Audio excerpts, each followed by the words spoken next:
President plans a rare primetime speech to talk about elections. It's time for the Streamline, everything you need to know in 10 minutes or less. Specific details are being kept under wraps, but the president hinted that he will focus on election interference. Sources told Reuters he'll talk about China interfering in the 2020 election and getting access to U.S. voter data. President Trump says this announcement tonight is critical.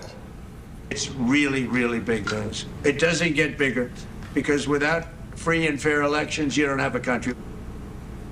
The president has long claimed voter fraud in the 2020 elections. No evidence has been presented to support that claim, and a 2021 intelligence review found no proof that any foreign country altered that election. Tonight's address comes just one day after Trump's nominee for Director of National Intelligence refused to say outright that Joe Biden won in 2020. The president is expected to speak at 6 p.m. Meanwhile, the president announced that Iran wants to settle the ongoing war. It comes after 5 days of strikes breaking the ceasefire. Trump has threatened to bomb Iranian bridges and energy infrastructure if that country's leaders don't come back to the negotiating table. Despite the escalations, the president says a resolution could be near. They don't like what we're doing, and they do want to settle. We'll find out whether or not we settle with them or we just finish it off. And what Trump calls a gesture of goodwill, Iran released an American citizen. The unnamed American was wrongfully detained during the Biden administration. Trump says she is now safe and in good condition. Gas prices continue to rise this morning. In San Diego, we are seeing a 3-cent jump overnight, bringing the average price of regular to $5.48 a gallon. Nationally, gas is up 5 cents, costing $3.94 a gallon.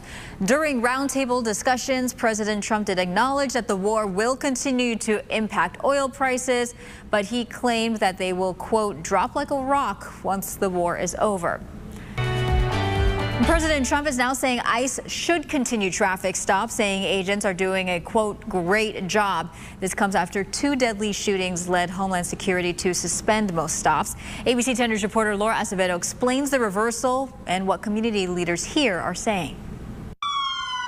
It was a policy pause that lasted less than a day. Wednesday, President Donald Trump said ICE vehicle stops will continue.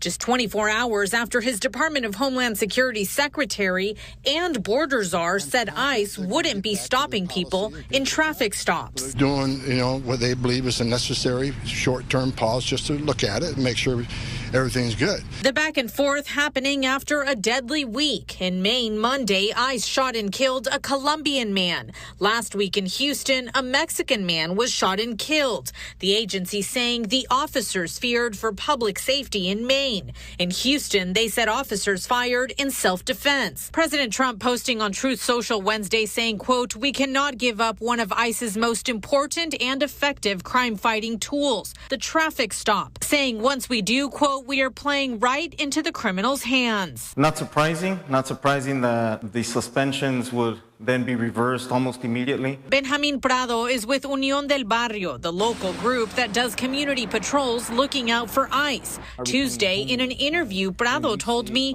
he didn't think the pause would last. By Wednesday, the pause was lifted. Message that he sent out to ICE agents that it's okay to break the law, to undermine basic constitutional guarantees. In his social media post, the president told ICE to be judicious, fair, and smart, and to go back and do their very important job. As the 2 deadly shootings are still under investigation, Prado hopes one day the ICE officers involved are held accountable. We're not going to hold our breath, but we intend to continue to document so that at some point, post this administration, that there will be accountability handed down. Laura Acevedo, ABC 10 News.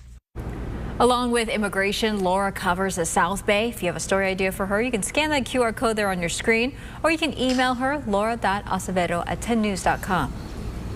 War Secretary Pete Hegseth is rolling out a new program to screen troops for low testosterone. This will be part of annual health screenings for troops 30 and older. Younger troops can volunteer for it.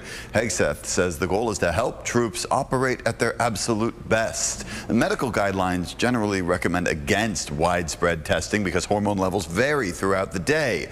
2 Democratic lawmakers are urging Hegseth to extend similar hormone testing to all service members.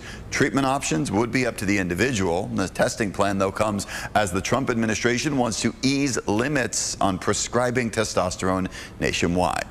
The Blue Angels are investigating a maneuver that sent tents flying across a Florida beach. A jet flew unusually low over a crowd in Pensacola during an air show.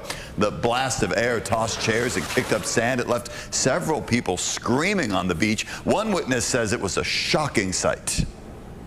I've been coming for 10 years, and I've never seen a pass like that in my life. I literally thought we were going to be taken out by the Blue Angels, but it was amazing. Amazing, still a little scary. The Blue Angels say the aircraft flew lower than normal, and team leaders are now conducting a safety review. All right, the World Cup final is set. It was a bit of messy magic, actually a lot of messy magic, as he assisted both of Argentina's late goals to defeat England 2-1 yesterday. They're now going to be facing Spain in Sunday's final as the team seeks to win back-to-back World Cups. The final will be played in New Jersey. France and England will be playing Saturday in the third-place match in Miami. San Diego FC is hosting a World Cup final watch party in Chula Vista. It's free and will happen at Southwestern College. If you do want to attend, though, you do need to RSVP online. Doors open at 11 and the match kicks off at noon. I'm sure a lot of people are going to be there in Chula Vista. That's your ABC 10 News Streamline. Everything you need to know today in under 10 minutes.